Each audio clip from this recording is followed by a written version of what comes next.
हाय friends, welcome back. तो friends, आज का वीडियो है India at all time high surpass Russia. अरे वाह!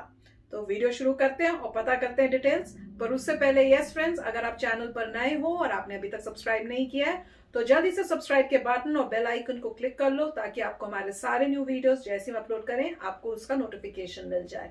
और वीडियो देखने के बाद अगर वीडियो पसंद आए तो कर देना लाइक और शेयर करना ये वीडियो अपने फ्रेंड्स और फैमिली के साथ। तो चलो फ्रेंड्स, शुरू करते हैं आज का ये वीडियो।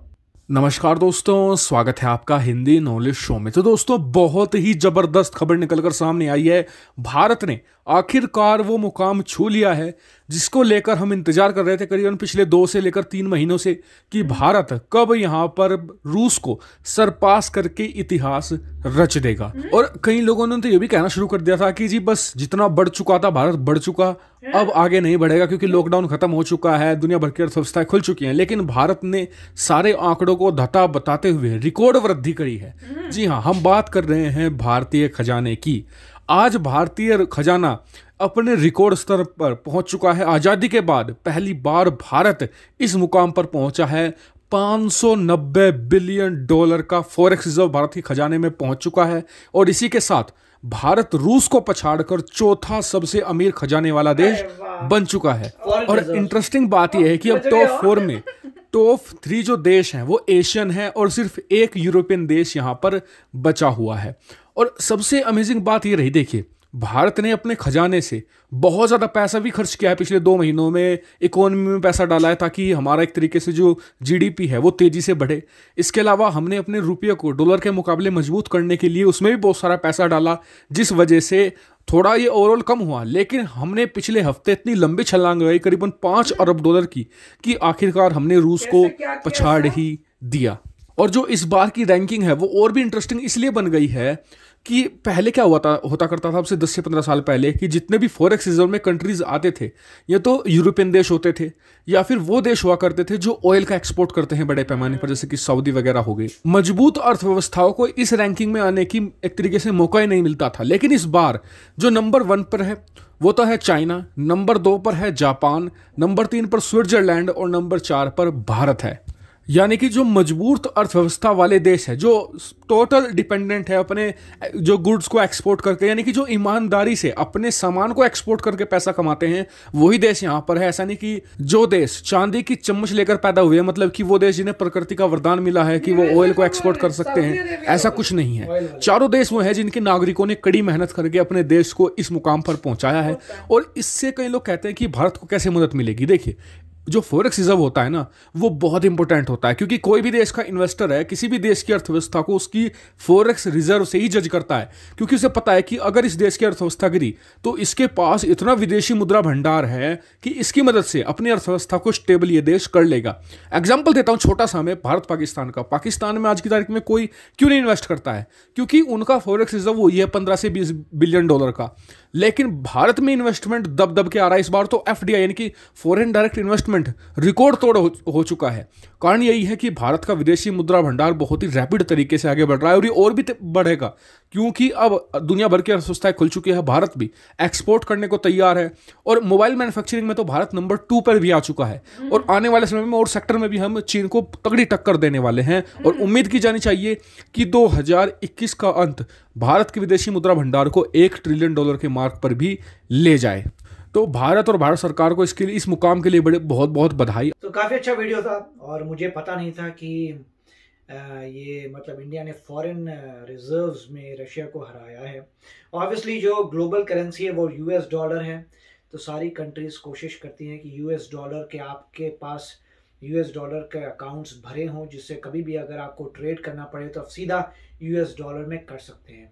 उसका फ़ायदा यही होता है कि आपको जो है, अगर आप मान लीजिए आपकी खुद की करेंसी अगर डूबती है तो आपको फर्क नहीं पड़ता, आपके पास इतना डॉलर है, आप सीधा डॉलर से ही ट्रेड कर सकते हैं। ठीक है, अगर मान लीजिए इंडिया की करेंसी मान लीजिए कुछ होता है घपला और डूब जाती है, तो अगर आप रुपीस में पैसा देंगे तो आपको बहुत पैसा देना पड़ेगा क्योंकि एक्सचेंज रेट अब बहुत गड़बड़ हो गया है, राइट। तो अगर कंट्री के पास ऑलरेडी डॉलर्स हैं तो बोलेंगे हम क्यों तुम्हें इंडिया से अपनी रुपीस को कन्वर्ट करके डॉलर क्यों दें, हमारे पास डॉलर पड़े हैं, लो सीधे डॉलर और बिजनेस करो। तो जितने ज्यादा आपके पास डॉलर हैं उतना फायदा है, क्योंकि डॉलर की पेमेंट हर कंट्री एक्सेप्ट करेगा। ठीक है, वो तभी होता है कि उसमें अब क्वेश्चन है, अब लोगों को सेफ्टी है कि इंडिया में इन्वेस्ट कर सकते हैं, क्योंकि कोई फर्क नहीं पड़ता, इतना सारा तो उनके पास फॉरेन रिजर्व है। कल को कुछ भी होता है, अगर करेंसी भी नीचे जाती है तब भी वो डॉलर से पे कर सकते हैं, राइट। और अगर मान लीजिए कोई भी दूसरा देश है, अगर कई ऐसे देश होते हैं जो कहते हैं कि अच्छा भैया हम जो है इंडियन रुपीज में नहीं लेंगे, हम डॉलर में ही लेते हैं, तो कई बार ऐसा होता है, तो फिर इंडिया कहेगी ठीक है डॉलर में हम तुम्हें पे कर सकते हैं मगर इतना प्रीमियम होगा, कम पे करेंगे। तो नेगोशिएशन बढ़ जाते हैं कि तुम्हें अगर मान लो एक्स अमाउंट देनी है, मैं एक्स माइनस वाई दूंगा तुम्हें, क्यों? क्योंकि मैं डॉलर में दे रहा हूं, तो तुमको सीधा फॉरेन रिजर्व्स मिल रहे हैं, तो बहुत नेगोशिएशन होती है, बहुत अच्छी बात है। और वो कैसे डॉलर कैसे आता है? एक्सपोर्ट इंपोर्ट से आता है। जितना बेसिकली इंपोर्ट से तो कुछ नहीं आता है, एक्सपोर्ट से आता है। तो जितना भी आप ज्यादा एक्सपोर्ट करेंगे, जो आपको पैसा दे रहा है आप मांग सकते हैं कि मुझे डॉलर में ही चाहिए, मेरे को आपकी करेंसी का नहीं। तो इंडिया ने ऐसा क्या किया है 2 महीने तो जैसे से दो मतलब जैसे वो तो इंडिया का जीडीपी जैसे ग्रो हो रहा है, सब चीजें आती जाएंगी। और दूसरा पॉइंट ये है, दूसरा जिससे इंक्रीज हो सकता है वो है अगर कोई बाहर की कंपनी कहे हमें सेटअप करनी है अपनी फैक्ट्री तुम्हारी कंट्री में, हो रही है अभी। और अगर दूसरे बंदे इन्वेस्ट करेंगे तो डॉलर में पे करेंगे आपको। अगर अमेरिकन कंपनीज अगर मान लीजिए आती है कहती है अच्छा हम आपकी कार्स मैन्युफैक्चर करेंगे, टेस्ला आ रही है, टेस्ला कहेगी चलिए मेरी कार बहुत बिक रही है, अब मैं चाहता हूं टेस्ला या प्रोड्यूस करने, आपको फॉरेन रिजर्व आ गया।